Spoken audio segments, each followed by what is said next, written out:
again to another episode of 5 for 5, where we spend 5 minutes here in God's Word together so you can spend 5 minutes or more studying God's Word on your own or as a family or however you do that. And so our overarching theme, again, is a reminder for this quarter. We're using the power for today.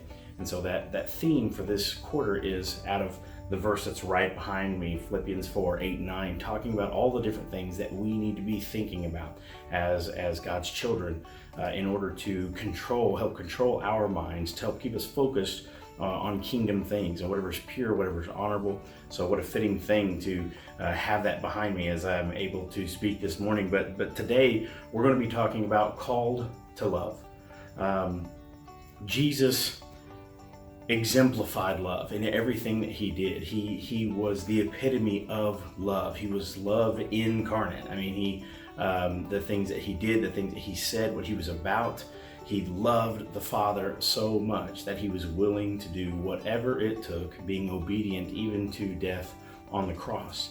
And we're called to that same kind of love. And you might be thinking, well, how in the world could I even possibly do that? Well, we follow Christ's example the best that we can. We're called to love even the least of what the world might say is the least. We're called to love from the greatest to the least. Sometimes we use our words for love, but love is an action. Love for Christ was an action, how he treated people, how he spoke with people, how he gave life and energy to those who he was around just because he cared for them. He put his own needs to the side and he loved others. And so our verse for today comes out of Matthew chapter 25 and verse 40, and it talks about how the final judgment is here and the sheep and the goats are separated out left and right. And so he tells those who are good and faithful servants that they're going to inherit the kingdom because they loved Christ and they loved God. And he's going to say, well, all of those on the right are going to say, well, when did we have that opportunity to do that? When did we see you and do that? Because he says, when you clothed me, when I was naked, you clothed me. When I was a stranger, you welcomed me. When I was hungry, you fed me. When I was in prison, you visited me, all these things. And they're thinking, well, when did this happen? When did we have this opportunity to do that? And he says, when you did that, when you did those things for the least of these, you did that to me.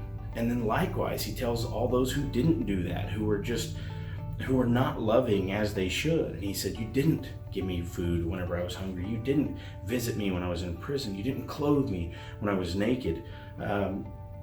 They would say likewise, well, when did we have the opportunity to do that? And he says, you should have done it for all those, for your neighbors. We're told in the Bible to love our neighbor as ourselves. Our neighbor is anyone that is around us, as we know from the parable of the Good Samaritan. And so when we go throughout our day, we can say all the words that we want. We can tell someone, I love you, with our lips and not really mean it with our actions. And Jesus is saying here that you have the opportunity to show love in many different ways.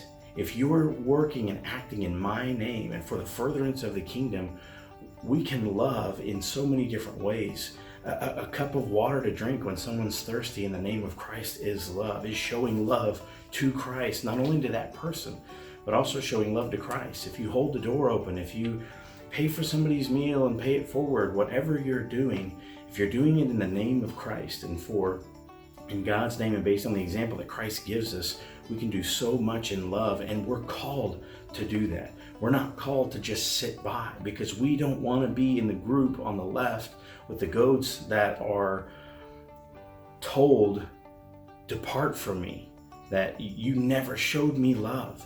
We don't have any excuse. There's so much hurting in the world and need for God's love, the love of God, true agape love, that we can't get by with saying, well, I didn't know, I didn't have an opportunity.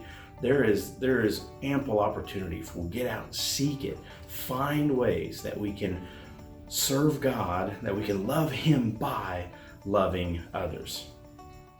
Thank you for joining us again today for this episode of 5 for 5. I hope that you've been blessed by this. Hope that you're blessed by these videos. And if you don't know, we have multiple videos that we've put out now, and you can go back and look at that, whether you're looking at these through our Facebook page or on our YouTube page. We have more videos that you can go back and watch, and there will be more videos to come. If you are a member here at the Downtown Bixby Church of Christ, we would love to talk to you more about this. And in this upcoming quarter, starting next month in April, we're going to have another Power for a Day that's going to come out. And so we hope that you've been using this to study on your own or with your family. Use this as a tool as we challenge ourselves to live immersed in God's Word.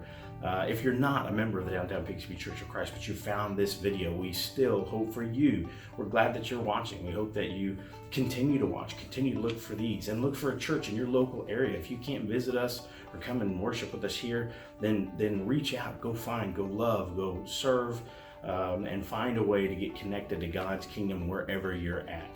And until I see you again, whether in person or whether you're watching another video in the future, I pray that your week is blessed and that you focus on loving God a little bit more today and in the future as you find a way to love even the least of the world in God's name. Thank you for tuning in. Have a blessed week.